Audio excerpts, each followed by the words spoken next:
Okay, the memory card died, so I pulled in here because there's a bus. It was a bus stop, and I didn't think it was a good idea to actually park next to a bus stop. So anyway, not on such a narrow road, so I just pulled into someone's driveway. I hope he doesn't mind, and we'll just pull out and get back up to speed. And we're almost about to climb up the hill, so it's a good place to start a new clip. So I don't know what it is with these narrow roads, that they seem to want to drive faster on these narrow, precarious roads, which is I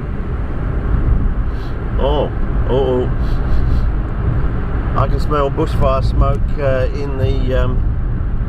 in the air. So whether that's from the back burn they did the other day, or it's a bushfire starting in the hills, I don't know. Could be someone just burning an unusual wood in their fireplace. It was a bit chilly last night, but you know, as I said, being an Australian, you've got to be alert.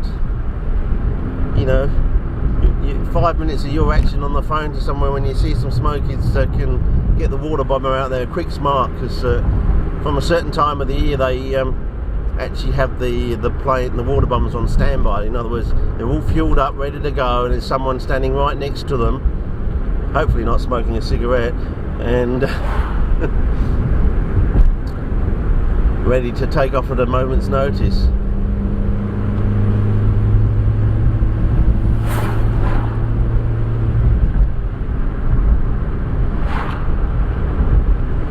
But there are some fine vistas around here.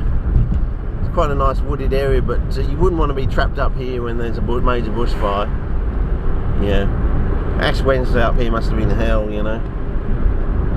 And you wouldn't want to be somewhere around like Crayfus or Stirling or something like that, you know. Some of those roads are even narrower than this, and if there was a major conflagration up there, you'd be toast, basically, I reckon.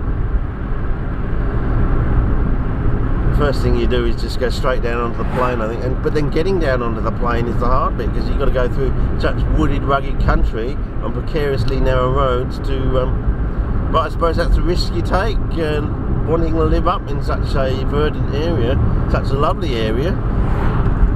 But there was a Four Corners report on Monday. You can probably catch on iView if you're overseas. I don't know if you can do that if you're overseas, but we talked about the major cause of most bushfires is because the power lines are arcing, because we have power lines above ground here.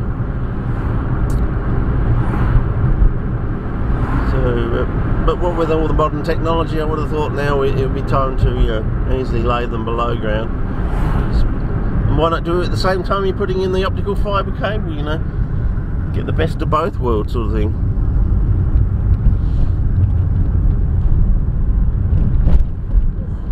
Anyway, Mountain Loftic Scenic Drive, and we're about to climb up now. Get past this is the major roundabout, and you cross over here and you go straight up, basically. You just keep climbing until you get to the summit. So, well, there you go. It's the, I don't know, the beginnings of the tour down under there, or the practice runs or something. Team White.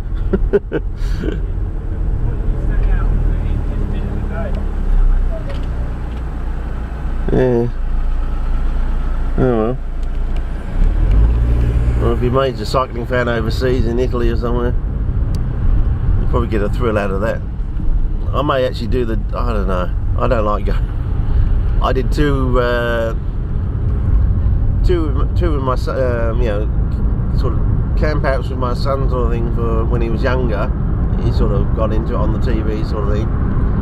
And yeah, it didn't sit well when we find out the bloke with only one testicle, 172, and he and we were so gullible that think, oh no, he's not on steroids. No, he's only got one ball, and he's won 7 of these bloody things, and he's not using steroids. How gullible! You know, as I said, I think the whole world is a bit gullible, but anyway, Lance Armstrong, that's his name, yeah. As I said, if he ever comes to Australia, I think we should have the right, if he can pedal through in his own lounge room on his little exercise bike, but if we catch him out in public, we're allowed to push him off his bike, I reckon. After the crap we had to go through, you know, supporting him, watching him, and then finding out it's all cheating. I mean, we're the most sport mad nation in the world, and that just doesn't sit well with Australians, you know. You bloody cheated your way there. You didn't take the hard path, the path where you're not sure whether you're going to make it or not, you know. No, you took the easy way out. Yeah. Anyway, past this Mountain Lofty restaurant, I think it's a really expensive restaurant. Yeah. I don't think you get out of there with under $2,000 a night, I don't reckon. So yeah. Anyway, we'll carry on up.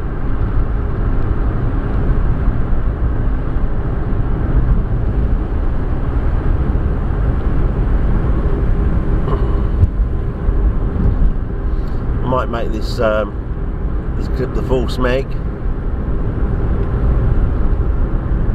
But there's some nice stately homes up here, you know, estates, as you call them,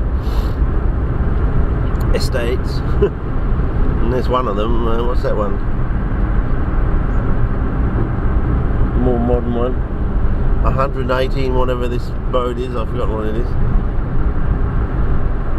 And there's the one of the lookout up there that's been there looking out for bushfires. So yeah, as I said, we went up there with Stefano, but control burn in progress. So yes,